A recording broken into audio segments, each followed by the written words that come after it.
Hello everyone. I hope आप सबकी preparation बहुत ही अच्छी चल रही होगी बोर्ड एग्जाम्स को लेके। आज जो हम लोग चैप्टर पढ़ने वाले हैं बेटा, उसका क्या नाम है? पॉलिनोमियल। पॉलिनोमियल एक बहुत ही इंपॉर्टेंट चैप्टर है और इसका बहुत ही अच्छा वेटेज होता है आपके बोर्ड एग्जाम में। तो चलिए इस चैप्टर को स्टार्ट करते हैं। सबसे पहले हम समझते हैं पॉलिनोमियल क्या होता है बेटा। पॉलिनोमियल आइए देखते हैं पॉलिनोमियल असल में होता क्या है। पॉलिनोमियल बेटा दो शब्दों से मिलकर बनता है। एक होता है मेरा बेटा पॉली और एक शब्द मेरा क्या होता है? नोमियल। ठीक है। पॉली का जो अर्थ होता है बेटा, उसका मतलब क्या होता है? मेनी। क्या होता है? मेनी। मेनी मतलब बहुत सारे। नोमियल का जो अर्थ होता है बेटा, नोमियल का मतलब होता है टर्म्स, मतलब बहुत सारे टर्म्स। अब टर्म्स का मतलब क्या हो गया? टर्म्स का मतलब कि एक्सप्रेशन, जैसे अलजेब्रिक एक्सप्रेशन भी हो गए या फिर केवल कांस्टेंट भी हो गए, जैसे 2x हो गया, 5 हो गया, 7y² हो गया। ये सब मेरे क्या है? अलग अलग। ये मेरे क्या है? अलग अलग टर्म है। अब चलिए हम लोग देखते हैं डिफिनेशन के according. A polynomial defined as expression which consist of a single और मल्टीपल टर्म्स। हाँ, जो कि हमने पॉलिनोमियल की डिफिनेशन में पढ़ लिया। पॉलिनोमियल क्या होता है? एक ऐसा एक्सप्रेशन होता है जिसके पास क्या होते हैं? सिंगल टर्म भी हो सकते हैं और मल्टीपल टर्म्स भी होते हैं। अब देखिए इसके अंदर पाई जाने वाली चीजों को समझ लेते हैं। सबसे पहले वेरिएबल है, कांस्टेंट है, कोफिशिएंट, एक्सपोनेंट और ऑपरेटर। सबसे पहले हम लोग समझते हैं बेटा क्या है वेरिएबल। वेरिएबल मेरे क्या होते हैं? देखो बेटा, वेरिएबल मेरे वो एक्सप्रेशन के टर्म होते हैं जिनकी कोई भी फिक्स वैल्यू नहीं होती। मतलब वेरिएबल के पास क्या होती है? Not have a fix value.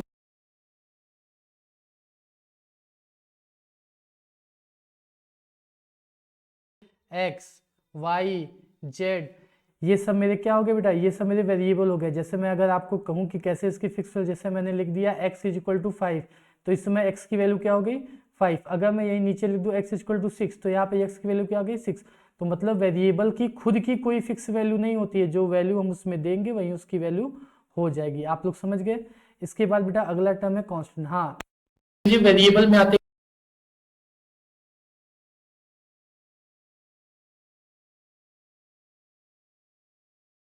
Symbol variables में आते हैं। अब देखिए अगला टर्म मेरा क्या है? कांस्टेंट।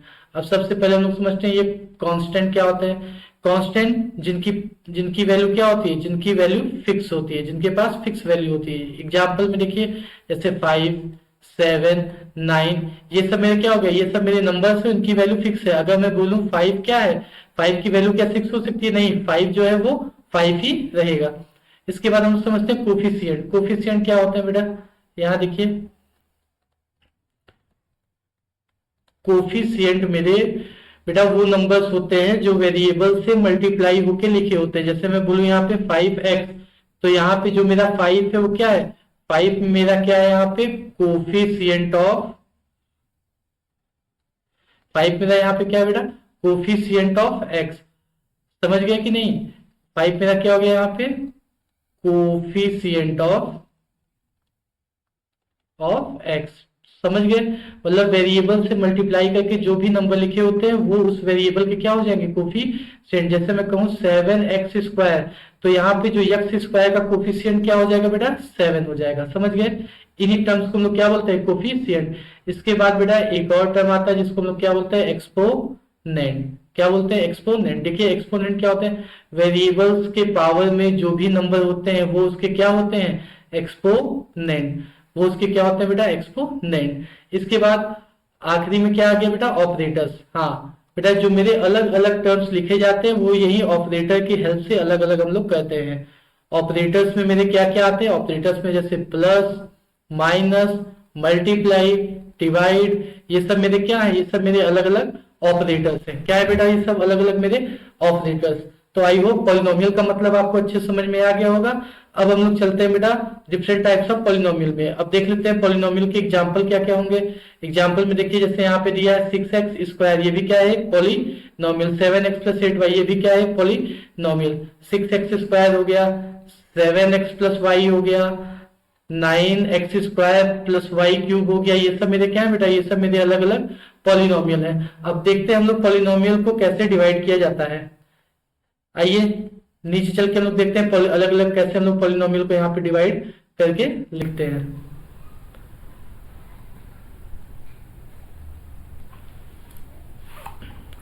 देखिए डिफरेंट टाइप्स ऑफ पॉलिनोमियल। अब हम लोग समझते हैं बेटा अलग अलग पॉलिनोमियल को कैसे डिवाइड करके दिखा। सबसे पहले मेरा क्या आता है, मोनोमियल। मोनोमियल क्या होता है, मोनोमियल वो पॉलिनोमियल होता है जिसमें क्या हो, केवल सिंगल टर्म हो। क्या हो, केवल बेटा सिंगल टर्म हो। सिंगल टर्म का मतलब बेटा जैसे एग्जांपल में 7x केवल एक टर्म हो। उसके बाद जैसे 5y, या तो केवल कांस्टेंट टर्म 5 भी हो सकता है या केवल वेरिएबल x भी हो सकता है। ये सब मेरे क्या हो गए, ये सब मेरे मोनोमियल हो गए। अगर वहीं पे मैं बाइनोमियल की बात करूं जिनके पास क्या हो बेटा, टू टर्म्स हो। एग्जांपल जैसे 4x plus Y, 7x plus 5, 9x square plus 2, ये सब मेरे क्या हो जाएंगे बेटा, ये सब मेरे बाइनोमियल। बाइनोमियल वो होते हैं जिनके अंदर क्या होते हैं बेटा, केवल दो टर्म होते हैं। उसके बाद नेक्स्ट आता है बेटा मेरा ट्राइनोमियल।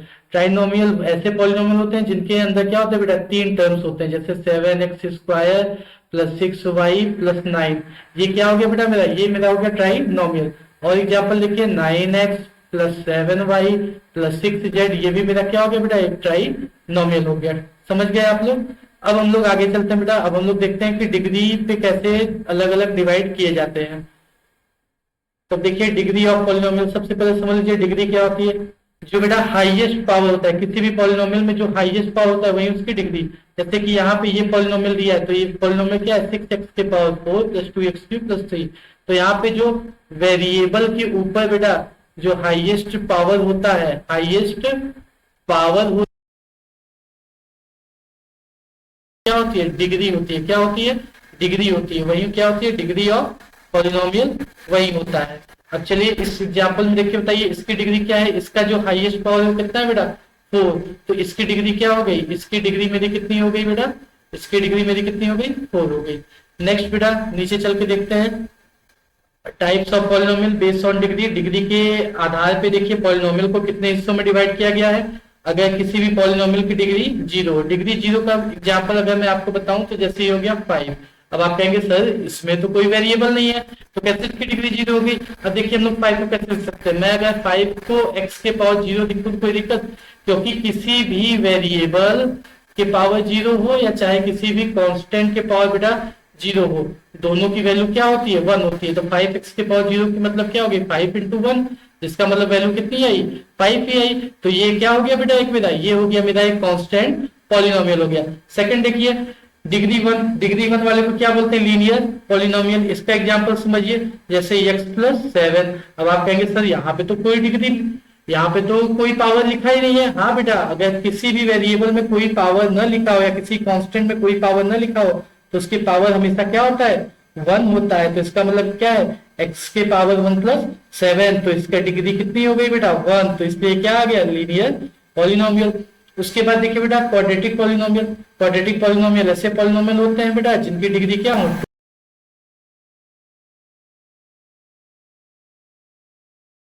क्वाड्रेटिक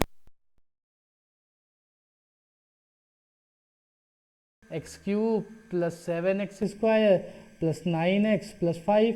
यहाँ पे देखिए जो हाईएस्ट पावर है इसकी कितनी है, 3। तो ये क्या हो गया, क्यूबिक पॉलिनोमियल। ऐसे ही बेटा जिसकी डिग्री 4 हो उसको हम लोग क्या बोलेंगे, क्वाड्रेटिक पॉलिनोमियल। जैसे x के पावर 4 प्लस 1 प्लस 7, यही क्या हो गया, एक ये मेरा हो गया बेटा एक क्वाड्रेटिक पॉलिनोमियल हो गया।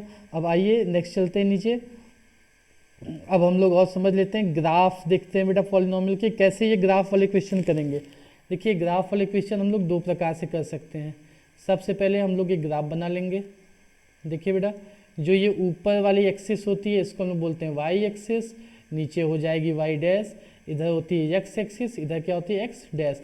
जो बेटा ये डैश वाली एक्सिस होती है ये निगेटिव होती है। ये कैसी होती है, ये निगेटिव होती है। और जो विदाउट डैश वाली एक्सिस है ये कैसी होती है बेटा,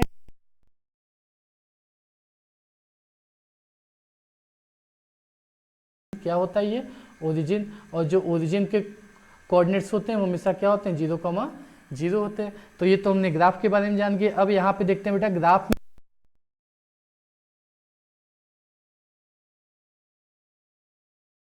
अब zeros of P x in each case, मतलब इस ग्राफ में हमको बताने हैं।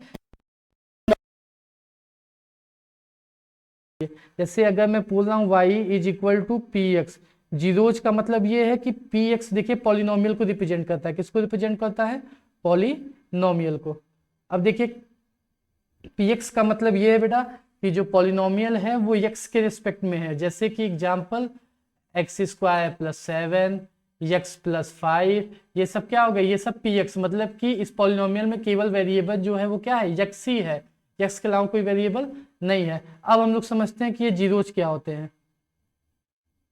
अगर मैं किसी भी पॉलिनोमियल की जीरोज की बात करूं तो अगर y = px दिया है तो इसका मतलब कि x की मैं ऐसी कौन सी वैल्यू रखूं, x की मैं ऐसी कौन सी वैल्यू रखूं कि y बराबर क्या मिल जाए मुझे, 0, y बराबर मुझे क्या मिल जाए, 0। तो अब ग्राफ से हम लोग समझते हैं बेटा। तो देखिए y की वैल्यू 0 मुझे कहाँ कहाँ मिल रही है इस ग्राफ में, एक तो इस पॉइंट पे ध्यान दीजिएगा, इस पॉइंट पे ये ग्राफ कहाँ पे आ गया, ओरिजिन पे आ गया।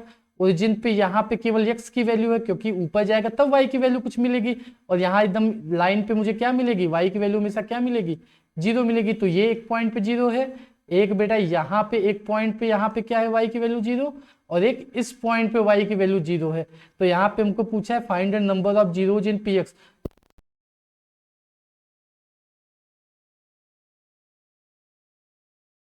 ये ग्राफ x एक्सिस को काटेगा, उतनी ही यहाँ पे हम लोग px की जीरोज मिलेंगे। तो इस ग्राफ को आप लोग अच्छे समझ गए होंगे कि यहाँ पे कितने जीरोज हैं, यहाँ पे हमारे 3 जीरोज हैं। कितने हैं बेटा, 3 जीरोज है।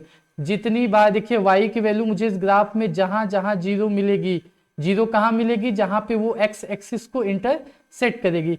तो जितनी बार वो x एक्सिस को इंटरसेक्ट करेगी उतनी ही जीरोज मेरे यहाँ पे मिलेंगे। चलिए ये अगर आपको अच्छे समझ में आ गया तो मैं एक चीज आपको और बताना चाहता हूँ।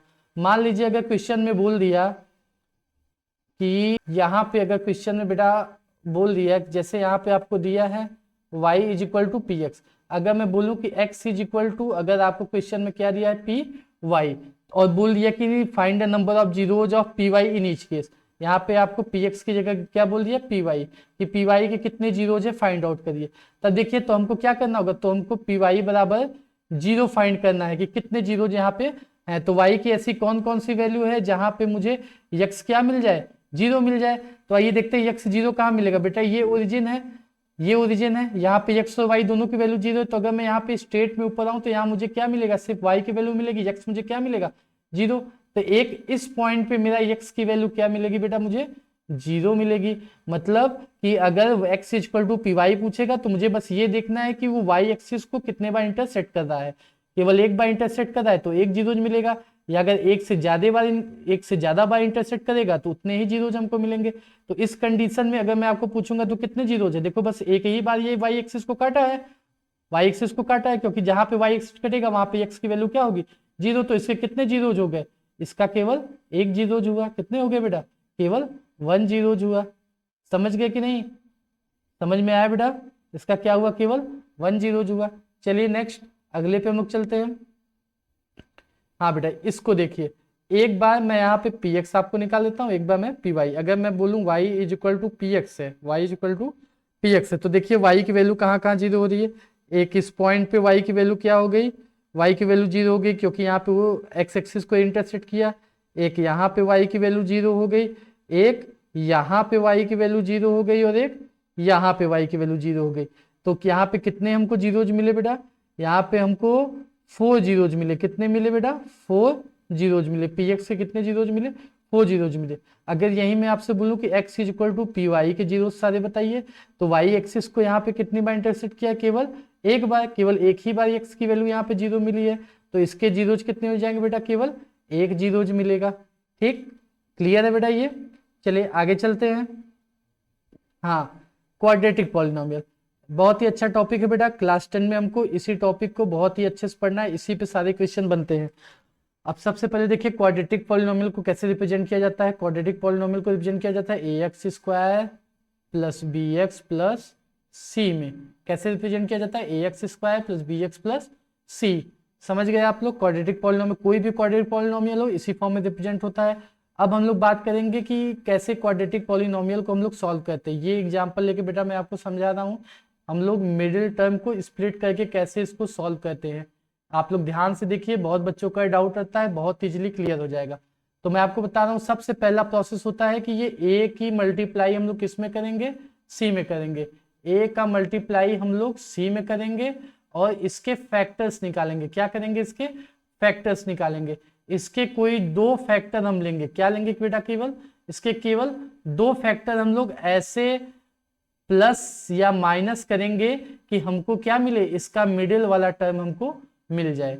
इस पहले हम लोग क्या करेंगे, ये ए का मल्टीप्लाई सी में करेंगे, उसके बाद जो भी ए का मल्टीप्लाई सी करने के बाद आएगा उसके हम लोग फैक्टर्स निकालेंगे और उनको किसी दो फैक्टर में चेंज करके हमको प्लस या माइनस करना है, ऐसे प्लस माइनस करना है कि मुझे मिडिल टर्म मिल जाए। चलिए देखते हैं, यहाँ पे ए की जगह कुछ नहीं है तो मैंने क्या ले लिया, 1।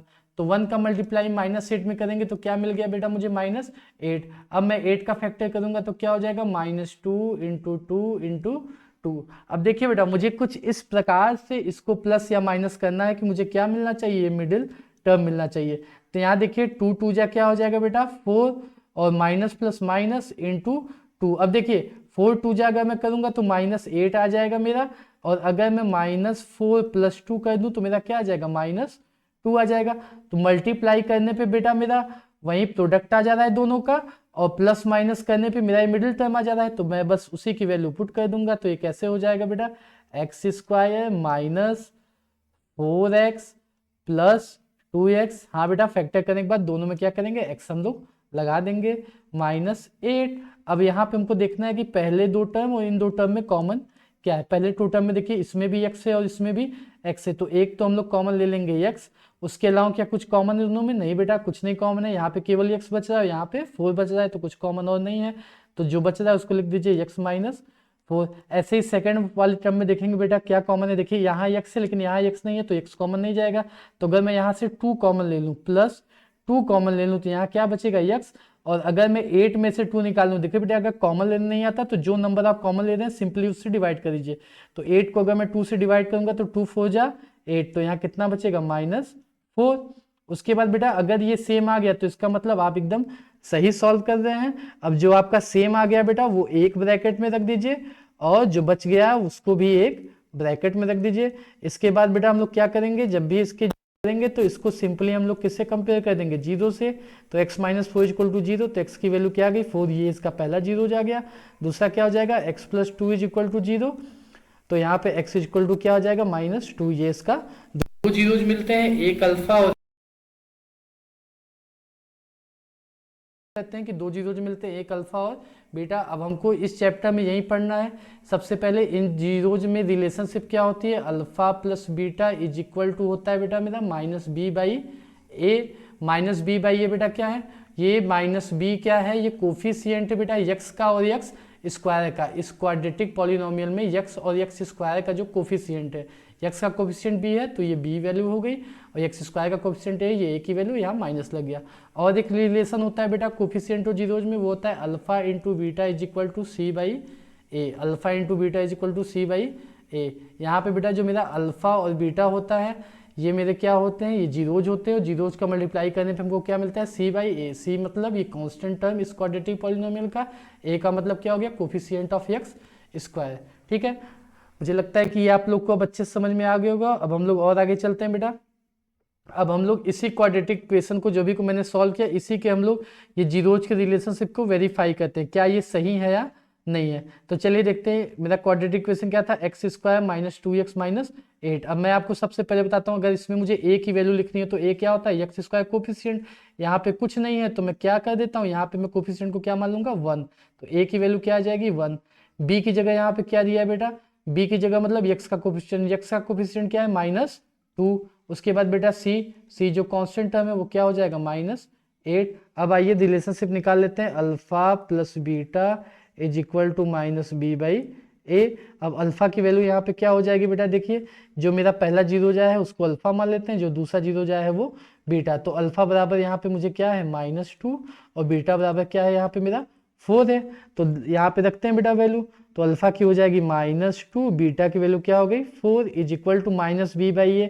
-b मतलब कितना हो गया, यहाँ पे b कितना है, -2 है ही, तो माइनस बाहर लगा के -2, और a की वैल्यू क्या है, a की वैल्यू यहाँ पे 1 दी है, तो -2 + 4 क्या हो गया, यहाँ पे 2 आ गया, और यहाँ पे माइनस माइनस प्लस हो गया, तो यहाँ भी वैल्यू क्या आ गई, 2। इसका मतलब कि LHS = RHS, मतलब कि ये मेरा जीरोज और कोफिशिएंट के बीच का रिलेशनशिप क्या है, एकदम ठीक है। अब नेक्स्ट वाला चेक कर लेते हैं बेटा।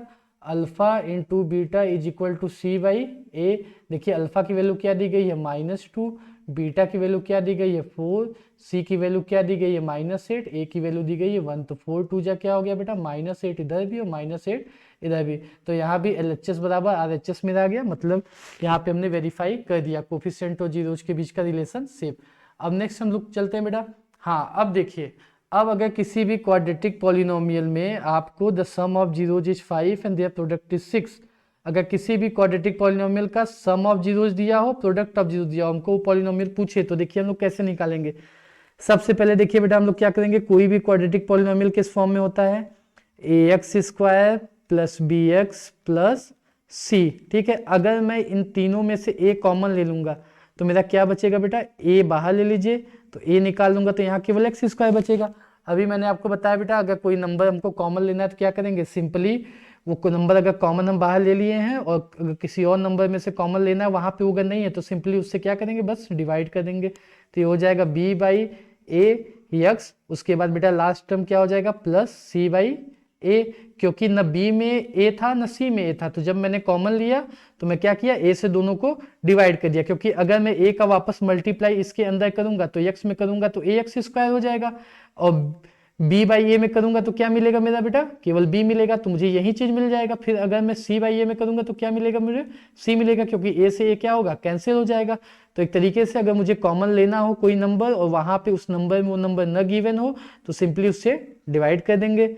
ठीक है, इसके बाद देखिए बेटा क्या करेंगे, अब मुझे यहाँ पे मिल गया है b बाई ए और यहाँ पे क्या मिल गया है c बाई ए। तो हम लोग यहाँ पे फार्मूला जानते हैं, alpha plus beta is equal to होता है माइनस b बाई ए। तो अगर मैं माइनस को इस साइड भेज दूं तो क्या हो जाएगा मेरा, b by A is equal to minus bracket में अल्फा प्लस बीटा। ऐसे ही देखिए बेटा अल्फा इंटू बीटा क्या होता है, c बाई ए, तो c बाई ए की जगह मैं अल्फा इंटू बीटा रख सकता हूँ। तो यहाँ देखिए मुझे क्या मिलेगा बेटा, अब a को ऐसे बाहर रख देते हैं, यहाँ पे x², b बाई ए की जगह मैं क्या लिख सकता हूँ, b by minus alpha plus beta, minus alpha plus beta x plus c by A को मैं क्या लिख सकता हूँ, अल्फा इंटू बीटा। ठीक, तो अब देखिए अगर मुझे सम ऑफ जीरोज और प्रोडक्ट ऑफ जीरोज पता है तो क्या मैं बेटा वो पॉलिनोमियल फाइंड कर सकता हूँ। हाँ, अब इस फॉर्मूले से हम लोग क्या सकते हैं, और जब बाहर जो a मेरा बचा है इसको हम लोग एक कांस्टेंट टर्म से दिखा देते हैं, तो मेरा जो फार्मूला हो जाएगा क्या हो जाएगा, x² minus sum of zeros into x plus product of zeros. ठीक है बेटा, ये मेरा यहाँ से हमको फार्मूला मिल गया। अब हम लोग इजिली आराम से निकाल सकते हैं। तो देखिए अपने क्वेश्चन पे अब आ जाते हैं। क्वेश्चन पे सम ऑफ जीरोज कितना दिया है, -5, प्रोडक्ट ऑफ जीरोज कितना दिया है 6। तो ये क्या हो जाएगा बेटा, के ब्रैकेट में x² minus sum of zeros कितना दिया है बेटा, -5, तो -5 यहाँ पे x, उसके बाद प्रोडक्ट ऑफ जीरोज कितना दिया है बेटा 6, ऐसे ब्रैकेट को बंद कर देंगे। ठीक है, अब देखिए आगे चलते हैं बेटा। अब यहाँ पे क्या हो जाएगा, अब के ब्रैकेट में x² minus minus plus plus 5x plus 6। देखिए अब तो मेरा पॉलिनोमियल आ गया, लेकिन बाहर मुझे k बच रहा है, तो k की वैल्यू क्या होगी बेटा, k की वैल्यू वही होगी जो नंबर इसके डिनोमिनेटर में होगा। तो देखिए x² प्लस 5 है प्लस 6 के डिनोमिनेटर में कोई नंबर है, नहीं है, कोई नंबर नहीं है, तो इसका मतलब क्या है, 1 होगा। तो यहाँ पे लिख दीजिए कि k is equal to 1, so x² plus 5x plus 6 क्या हो गया, ये मेरा पॉलिनोमियल हो गया जो वहां से मिला है। तो कौन सा ऑप्शन सही होगा बेटा, ऑप्शन नंबर फर्स्ट मेरा यहाँ पे क्या होगा, एकदम सही होगा। चलिए अब हम लोग कुछ क्वेश्चन लगाते हैं बेटा इसी से रिलेटेड, और फिर उसमें देखते हैं। अब इंपॉर्टेंट क्वेश्चन पीवाईक्यू के जो हर साल बेटा प्रीवियस ईयर में पूछता है, अब वो सब क्वेश्चन हम लोग देख लेते हैं। तो सबसे पहले यहाँ पे देखिए पहला क्वेश्चन यहाँ पे क्या कह रहा है, if the sum of square of zeros of a quadratic polynomial px is इतना find the value of k। तो बोला है sum of square of zeros, तो सबसे पहले सम ऑफ जीरोज क्या होता है, अल्फा प्लस बीटा। अगर मैं इसका स्क्वायर कर दूं, अल्फा प्लस बीटा का स्क्वायर कर दूं तो मुझे कितना मिलना चाहिए, 40 मिलना चाहिए। और यहाँ पे जो पॉलिनोमियल हमको दिया है वो क्या है, x² माइनस 8x प्लस के। तो यहाँ पे जल्दी से बेटा देख लेते हैं ए की वैल्यू क्या होगी, जो एक्स का कोफिशिएंट कुछ नहीं है तो 1, बी की वैल्यू क्या होगी -8 और सी की वैल्यू यहाँ पे क्या होगी के होगी। चलिए यहाँ से हमने वैल्यूज निकाल ली। तो क्वेश्चन में ये बोला है sum of square of zeros of a quadratic polynomial इतना इज इतना। तो अल्फा प्लस बीटा की वैल्यू क्या हो जाएगी बेटा मेरा -b/a। तो माइनस बी की वैल्यू रख दीजिए, बी की वैल्यू यहाँ पे क्या हो जाएगी 8 अपॉन में ए की वैल्यू कितनी है 1। बेटा थोड़ा सा मिस्टेक हो गया है, इसको हम लोग फिर से देख लेते हैं।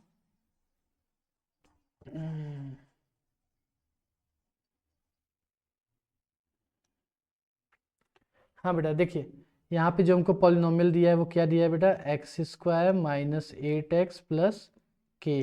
तो यहाँ से हम लोग ए बी सी की वैल्यू निकालते हैं। ए हो जाएगा 1 बेटा, बी मेरा हो जाएगा -8 और सी हो जाएगा बेटा मेरा के। ए बी और सी हमको मिल गया। अब आइए आगे यहाँ पे हम लोग सॉल्व करते हैं। अब सबसे पहले देखिए यहाँ बोला है sum of square of zeros of the quadratic polynomial. तो क्वाड्रेटिक पॉलिनोमियल के जीरोज को हम लोग क्या लेते हैं अल्फा और बीटा। तो उनके स्क्वायर का जो सम है बेटा वो कितना यहाँ पे बोल रहे हैं लोग 40 है। चलिए थोड़ा सा इसको हम लोग देख लेते हैं कि अल्फा प्लस बीटा का जो होल स्क्वायर होता है बेटा वो क्या होता है alpha square plus beta square plus 2 alpha beta. तो अगर मुझे केवल अल्फा प्लस बीटा की वैल्यू चाहिए तो मैं क्या लिखूंगा alpha square plus beta square is equal to alpha plus beta का होल स्क्वायर -2 अल्फा बीटा। अब थोड़ा सा और आगे चलते बेटा alpha square plus beta square बराबर क्या हो जाएगा अल्फा प्लस बीटा का मतलब क्या हो गया -b/a। अल्फा प्लस बीटा हम लोग रिलेशनशिप जानते हैं कि अल्फा प्लस बीटा बराबर क्या मिलता है हमको -b/a मिलता है। और अल्फा इंटू बीटा हमको क्या मिलता है बेटा अल्फा इंटू बीटा हमको मिलता है c/a। चलिए ये वैल्यू हम लोग को पता है तो वहीं पे वैल्यू हम लोग रख लेते हैं का square minus alpha into beta क्या हो जाएगा c/a। ठीक, यही वैल्यू हम लोग यहाँ पे आके क्या करेंगे पुट कर देंगे। तो चलिए देखिए अल्फा प्लस बीटा की यही वैल्यू हम लोग यहाँ पे पुट कर देते हैं। तो क्या हो जाएगा -b/a का square plus 2 into c/a is equal to कितना हो जाएगा 40 हो जाएगा। सबकी वैल्यू रख लेते हैं। b की वैल्यू कितनी है बेटा यहाँ पे -8। तो -8 अपॉन 1 का होल स्क्वायर -2 c की वैल्यू यहाँ पे क्या है बेटा k अपॉन a की वैल्यू 1 है इज इक्वल टू यहाँ पे कितना मिल गया हमको 40 मिल गया। ठीक है, अब चलिए थोड़ा सा और हम लोग देखते हैं। अब यहाँ पे माइनस माइनस क्या हो जाएगा कैंसिल हो जाएगा। तो यहाँ पे हमको क्या मिल गया बेटा 8 का square -2k is equal to 40। तो 8 का स्क्वायर मेरा कितना हो जाएगा बेटा यहाँ पे 64 -2k इज इक्वल टू 40। 64 को हम लोग जब भी उस साइड भेजेंगे तो प्लस है तो माइनस हो जाएगा 2k इज इक्वल टू 40 - 64 तो माइनस। तो यहाँ पे -2k की वैल्यू कितनी आ जाएगी बेटा -24 और यहाँ 2 से जब हम लोग कैंसिल कर देंगे माइनस से माइनस कैंसिल और k की वैल्यू क्या आ गई 2 1 जा 2 2 2 जा 4 क्योंकि 2 1 जा 2 2 2 जा 4 और यहाँ पे 2 1 जा 2 तो k की वैल्यू क्या मिल गई बेटा मुझे 12। यही मेरा क्या हो गया यहाँ पे आंसर हो गया। तो आइए देख लेते हैं यहाँ पे कौन सा ऑप्शन सही होगा। तो k की वैल्यू मेरी कितनी आई है बेटा 12 आ गई। तो मेरा फर्स्ट ऑप्शन यहाँ पे क्या होगा एकदम करेक्ट हो गया। सेकंड क्वेश्चन देखिए बेटा बोल रहा है जीरोज ऑफ पॉलिनोमियल इतना। अब देखिए मैंने अभी आपको बताया था जीरोज कैसे निकलता है x² -3√2x plus 4 is equal to क्या बोल रहा है यहाँ पे 0 बोल रहा है। देखिए हम लोग जीरोज कैसे निकालेंगे। मैंने आपको बताया था कि फर्स्ट वाले टर्म का मल्टीप्लाई x² के कोफिशिएंट का 4 में होता है। तो x² का कोफिशिएंट यहाँ दिया नहीं है तो यहाँ पे क्या हो जाएगा इंटू 1। तो 1 का मल्टीप्लाई हम लोग किस में करेंगे 4 में। तो 4 1 जा क्या आ जाएगा मेरा 4। अब 4 के फैक्टर को कुछ इस हिसाब से लिखना है कि हमको क्या मिलना चाहिए ये बीच वाली टर्म मिलनी चाहिए। तो देखिए क्या लिख सकते हैं 4 किसका फैक्टर होता है 2 और 2 का। अगर मैं 2 को भी स्प्लिट करूं तो 2 को मैं क्या लिख सकता हूँ √2 और √2। क्यों बेटा क्योंकि 2 बराबर क्या होता है अंडर रूट में 2 × 2 जब पेयर बनता है तभी बाहर आता है और अंडर रूट के 2 × 2 को हम लोग अलग अलग करके लिख सकते हैं √2 × √2। अब एक √2 मैं यहाँ 2 के साथ ले लूंगा और एक मैं अलग कर लूंगा तो ये मेरा असल में क्या हो जाएगा 2√2 × टू। अब देखिए अगर मैं इसका मल्टीप्लाई करूंगा तो रूट टू का मल्टीप्लाई करेंगे तो 2 हो जाएगा, 2 जब 4 आ जाएगा। और यही अगर मैं इसको प्लस करके लिख दूंगा तो मेरा क्या हो जाएगा बेटा, रूट टू बराबर कितना आ जाएगा, 3√2। तो बहुत ही इजीली हमको इसका ये बीच वाला टर्म बेटा मिडिल टर्म मिल गया। तो हम लोग यहाँ पे क्या करेंगे, लेकिन यहाँ पे देखिए माइनस साइन है, तो हम लोग यहाँ पे क्या करेंगे, यहाँ पे हम लोग दोनों के आगे माइनस लगा देंगे, -2√2 इंटू -√2, क्योंकि माइनस माइनस प्लस हो जाएगा। और √2 इंटू √2 2 जा 4 हो जाएगा। तो वही चीज हम लोग यहाँ भी करेंगे कि -2√2 और यहाँ भी -√2, तब मेरा जाके यहाँ क्या आ जाएगा, -3√2। तो आइए वैल्यू को रखते हैं, x² -2√2 -√2, x बेटा दोनों के साथ हम लोग लगा देंगे, +4 = 0। अब देखिए फर्स्ट वाला टर्म ये है, सेकंड वाला ये। अब देखिए दोनों में से कॉमन क्या मिलेगा, पहले वाले टर्म में x दोनों में है तो एक x कॉमन ले लीजिए, तो क्या बचेगा, x -2√2। अब नेक्स्ट वाले में देखिए बेटा, यहाँ पे √2 है, यहाँ पे 4 है, तो अभी को मैंने आपको बताया कि 4 के अंदर भी क्या होता है बेटा, 4 के अंदर भी √2 होता है। तो अगर मैं यहाँ से -√2 कॉमन ले लूंगा तो यहाँ तो केवल x बचेगा, और ये प्लस है तो माइनस कॉमन लिया तो माइनस हो जाएगा। और 4 में से अगर मैं एक √2 को निकाल दिया तो मेरा क्या बचेगा, तो मेरा 2√2 बचेगा बेटा, ये 2 और ये √2, तो यहाँ पे क्या हो जाएगा 2√2। अब देखिए अगर ये मेरा ब्रैकेट में यहाँ पे दोनों कॉमन लेने के बाद सेम आ गया तो इसका मतलब हम लोग एकदम सही सॉल्व कर रहे हैं। तो एक ब्रैकेट में मेरा क्या हो जाएगा, x -2√2, और एक ब्रैकेट में मेरा क्या हो जाएगा बेटा, x -√2। अब चलिए, अब इसका अगर हमको जीरोज निकालना है तो सीधा जीरो से क्या करेंगे, कंपेयर कर देंगे। तो x -2√2 = 0, तो यहाँ पे मुझे x की वैल्यू क्या मिल जाएगी, 2√2। और वैसे ही इधर कर लेंगे बेटा, x -√2 = 0, तो यहाँ पे मुझे x की वैल्यू क्या मिल जाएगी, √2 मिल जाएगी। तो मेरा 2√2 और √2 क्या हो गए, इसके एकदम सही आंसर हो गए। तो मेरा यहाँ पे ऑप्शन कौन सा होगा बेटा, एक मेरा वैल्यू यहाँ पे क्या आया है, एक मेरा वैल्यू आया है √2, एक मेरा आया है 2√2। तो √2 मतलब ये ऑप्शन नंबर बी मेरा एकदम सही ऑप्शन है। आई होप आप सबको ये समझ में आ रहा है। नेक्स्ट क्वेश्चन को देखते हैं बेटा, बहुत ही अच्छा क्वेश्चन है। यहाँ पे देखिए क्या बोल रहा है, यहाँ पे हमको एक पॉलिनोमियल px दिया गया है और alpha plus beta equal to alpha into beta बताया गया, हमको किसकी वैल्यू निकालनी है, k की वैल्यू निकालनी है। देखिए कैसे निकालेंगे, सबसे पहले पॉलिनोमियल को लिख लीजिए, px बराबर क्या है, px = kx²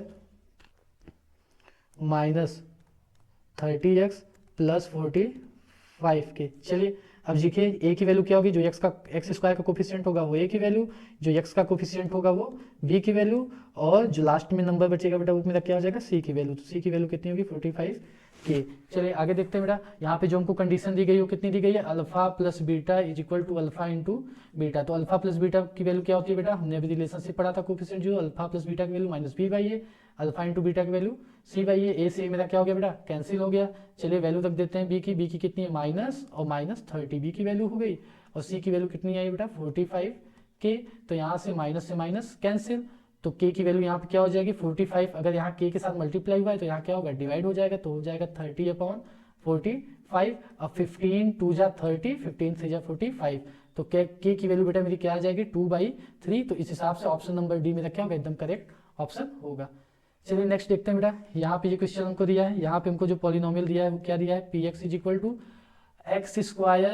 x - 1। सबसे पहले abc की वैल्यू निकाल लीजिए, x² का कोफिशिएंट क्या है, कुछ नहीं तो 1, x का कोफिशिएंट कुछ दिया है, कुछ नहीं दिया है तो 1, और c की वैल्यू क्या है, कांस्टेंट नंबर क्या है मेरा, -1। हमको वैल्यू पूछा है बेटा 1/अल्फा + 1/बीटा की। अब मैं आपको इसका एक बहुत ही शॉर्ट ट्रिक बताने वाला हूँ। यहाँ पे सिंपली अल्फा और बीटा का अगर मैं डायरेक्ट मल्टीप्लाई कर दूंगा, एलसीएम ले लूंगा, तो नीचे आ जाएगा अल्फा बीटा, ऊपर क्या हो जाएगा, क्रॉस मल्टीप्लाई, बीटा का 1 में हो जाएगा बीटा प्लस अल्फा। तो इसको हम लोग क्या लिख सकते हैं, alpha plus beta upon alpha into beta. तो अल्फा प्लस बीटा की वैल्यू क्या हो जाएगी, -b/a, और अल्फा इंटू बीटा क्या हो जाएगा बेटा, c/a। a से मेरा क्या हो जाएगा, कैंसिल, तो यहाँ मुझे क्या मिलेगी, -b/c। तो बहुत आसान हो गया, तो 1/अल्फा + 1/बीटा बराबर मेरा क्या हो जाएगा, -b/c। आइए देखिए b की वैल्यू कितनी दी गई है, -1 हो गया, और c की वैल्यू भी क्या है, -1, माइनस माइनस कैंसिल हो गया। तो 1/अल्फा + 1/बीटा की वैल्यू मुझे क्या मिली बेटा, 1 मिल गई। तो कौन सा ऑप्शन सही होगा, पहला ऑप्शन। चलिए नेक्स्ट अगले क्वेश्चन देखते हैं बेटा, बहुत ही अच्छा क्वेश्चन है। यहाँ बोला है अगर 1 जीरोज, एक जीरो बेटा, एक जीरो पॉलिनोमियल का is the reciprocal of other, मतलब कि जो पहला जीरोज है बेटा वो दूसरे का क्या है, रेसिप्रोकल है। तो अगर यहाँ पे 2 जीरो होंगे अल्फा और बीटा, तो अगर मैं अल्फा की वैल्यू x मान लूँ तो बीटा की वैल्यू क्या होगी, उसका रेसिप्रोकल 1/x। तो फाइंड द वैल्यू, हमको किसकी वैल्यू फाइंड करनी है, k की, जो क्वाड्रेटिक पॉलिनोमियल k है इसकी वैल्यू। तो पॉलिनोमियल अपना लिख लेते हैं बेटा हम लोग, पॉलिनोमियल अपना क्या हो जाएगा,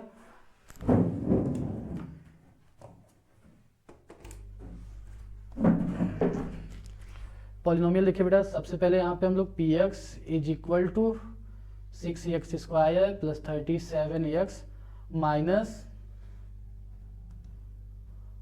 माइनस नीचे लिख लेते हैं बेटा k माइनस 2 हो जाएगा। ठीक है, ये मेरा पॉलिनोमियल का, तो यहाँ पे a की वैल्यू क्या हो गई एक्स स्क्वायर कोफिशिएंट 6, b की वैल्यू क्या हो गई 37 और c की वैल्यू क्या हो गई माइनस k माइनस 2। चलिए अब देखिए क्या होगा। अब यहाँ पे जो चीज हम लोग यूज करेंगे बेटा, बहुत ही सोच के आप यूज करना है, यहाँ पे हम लोग सेकंड रिलेशनशिप यूज करेंगे कोफिशिएंट और जीरोस, क्योंकि यहाँ पे अल्फा इंटू बीटा होता है। क्या होता है बेटा, अल्फा इंटू बीटा, उसकी वैल्यू क्या होती है सी बाई ए। अब देखिए अगर अल्फा की वैल्यू है x और बीटा की वैल्यू क्या है 1 बाई एक्स, तो अगर मैं अल्फा इंटू बीटा करूंगा तो क्या हो जाएगा x इंटू 1 बाई एक्स, जो कि कट के बेटा वैल्यू कितनी आ जाएगी 1 आ जाएगी। तो चलिए यही प्रॉपर्टी हम लोग यूज करते हैं। तो मैंने आपको बताया अल्फा की वैल्यू है x और बीटा की क्या हो गई 1 बाई एक्स, तो यहाँ पे c की वैल्यू कितनी है बेटा minus k minus 2 upon a की वैल्यू कितनी है 6। अब देखिए x से x कैंसिल हो गया, तो यहाँ पे कितना बचा केवल 1 बचा, 1 is equal to minus k plus 2 by 6। अब थोड़ा सा और देखते हैं बेटा, नीचे इसके साइड में देख लेते हैं। अब हो जाएगा क्रॉस मल्टीप्लाई, 6 यहाँ नीचे डिनोमिनेटर में है तो इधर जाएगा तो क्या हो जाएगा मल्टीप्लाई, तो minus k plus 2 is equal to 6 1 जा 6। ये माइनस k प्लस 2 क्यों, क्योंकि यहाँ माइनस था, माइनस का जब अंदर मल्टीप्लाई तो k प्लस था तो k माइनस हो गया, और 2 माइनस था तो क्या हो गया प्लस हो गया। उसके बाद देखिए यहाँ पे बचेगा मेरा 6 और ये 2 प्लस उधर जाएगा क्या हो जाएगा माइनस, तो minus k is equal to 6 minus 2, तो माइनस k की वैल्यू यहाँ पे बेटा मेरी क्या आ जाएगी 6 माइनस 2 कर देंगे 4, और माइनस को जब मैं उस साइड भेज दूंगा तो क्या हो जाएगा -4, तो k की वैल्यू मेरी क्या मिल जाएगी बेटा -4। देखते हैं कौन सा आंसर सही है। अच्छा यहाँ ऑप्शन नहीं दिए तो k की वैल्यू क्या आ गई -4। अब देखिए तो बहुत ईजी क्वेश्चन है बेटा, find the number of zero in the following curve. इस कर्व में हमको नंबर ऑफ जीरोज बताने हैं। ठीक है, तो देखिए यहाँ पे दो तरीके से हम लोग बताएंगे। अगर यहाँ पे बोला होगा y is equal to P X, जो कि बेटा गिवन नहीं हमको दिख रहा, अगर y is equal to P X होगा यहाँ पे, y इज इक्वल टू अगर यहाँ पे बेटा पी एक्स गिवन होगा तो देखिए क्या हो जाएगा y is equal to P x, तो एक्स एक्सिस को जितनी बार इसने काटा है तो 1 2 3 और 4 बाई एक्स एक्सिस को काटा है तो इसको जीरोस कितने हो जाएंगे 4। अगर यहाँ पे x is equal to p y दिया होगा तो इसके कितने हो जाएंगे बेटा, केवल एक बार काटा है तो इसकी वैल्यू क्या हो जाएगी 1 हो जाएगी। क्या हो जाएगी 1 हो जाएगी, इसकी क्या हो जाएगी 4 हो जाएगी। ठीक है, आपको बता दें ज्यादातर x equal to p y कहीं नहीं देता है, तो इसकी वैल्यू आंसर क्या होगा 4 होगा। क्या होगा बेटा 4 होगा। नेक्स्ट आगे देख लेते हैं बेटा। अच्छा ये दो क्वेश्चंस आप लोगों के लिए होमवर्क है, इसको आप लोग लगाइएगा, जो भी इसका आंसर आएगा आपको कमेंट सेक्शन में जरूर बताइएगा। ठीक है, आई होप आप सब लोग बहुत अच्छा कर रहे होंगे अपने प्रिपरेशन में, अब एग्जाम बहुत पास है।